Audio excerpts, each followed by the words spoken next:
The Advertising Standards Authority says it's received 700 complaints about 25 websites over the past 12 months alone and admits it's a growing concern. Mary Mashiri has more.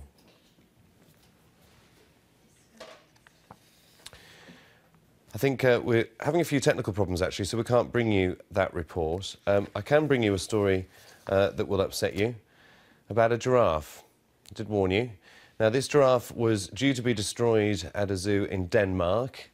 It's been offered a last-minute stay of execution, we're now being told. Copenhagen Zoo said it had no choice but to put down the 18-month-old giraffe called Marius, even though he's perfectly healthy, but because they'd been unable to rehome him.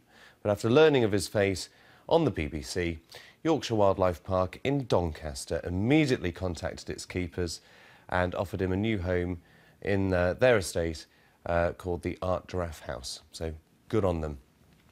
He was saved. Now, Japanese authorities have issued a severe storm warning for Tokyo after the city was hit by heavy snow. They're urging residents to stay indoors. The first such warning for Tokyo in 13 years.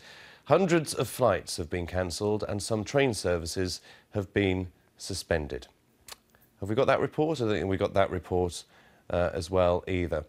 Well, let me tell you what's coming up very shortly. We've got the papers and my guest will be taking us through what the Sunday papers are bringing us. A lot of papers reporting on the floods, of course, with more pictures of some devastated areas. We're also reporting on Nick Clegg's calls, the Deputy Prime Minister's calls for drug law reforms, a sign that he is perhaps distancing himself from the coalition and the Conservative Party. More on that in The Observer.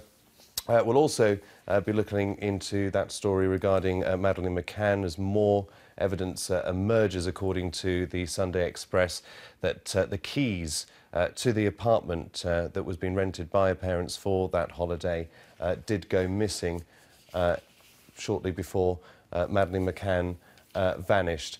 And also in the Mail on Sunday, we'll be looking at their investigation, saying that they've exposed that Barclays' account details are for sale. Evidently, Barclays Bank has thanked the Mail on Sunday for bringing this to their attention and have said that they do have a lot in place to secure all data, but we'll be looking further into what the Mail on Sunday had to say.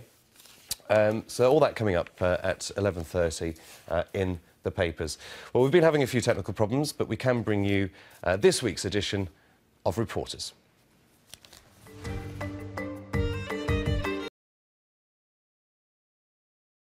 Redemptive movie. It is. Isn't it? He redeems himself, and also in a way he's like much of America, much of the world, which looked upon AIDS. I mean, Then the brain relates this to the AI module. Yeah, a year later. Now computers finished the job. Raymond, you wanted a man inside a machine?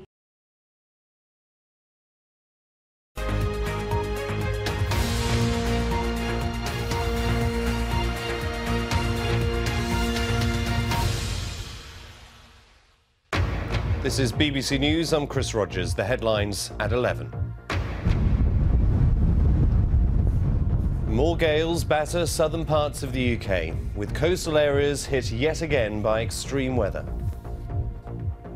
No trains in or out of southwest England. Council leaders in Exeter call for more government funding. 12 months since we lost the rail link because of flooding just on the outskirts of Exeter at Cowley Bridge. We are very vulnerable in a number of places on the rail lines, but it's going to need significant new government money to address these issues. Immigration Minister Mark Harper quits after discovering his cleaner is an illegal immigrant.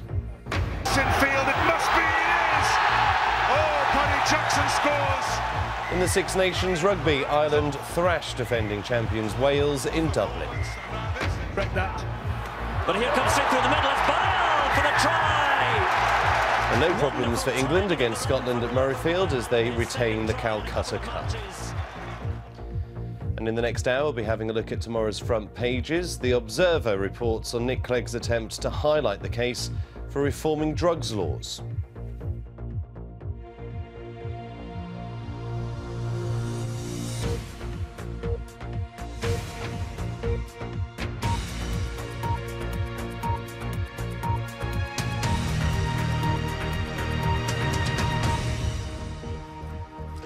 Good evening and welcome to BBC News. 80-mile-an-hour winds and heavy rain have again hit southwest England and West Wales, with floodwaters rising once more on the Somerset levels. Tonight, the West Country is completely cut off by rail, as all rail services have been blocked. Train lines were already severely disrupted. Today, a landslip on the track at Crewkerne and flooding from the levels closed them down completely. And the forecast is for more bad weather ahead. And that is all of your sport for now. All are there. Well, welcome back to a live BBC News. Hopefully our technical gremlins have been solved now. We're going to have a quick look through the front pages of this morning's papers for you. The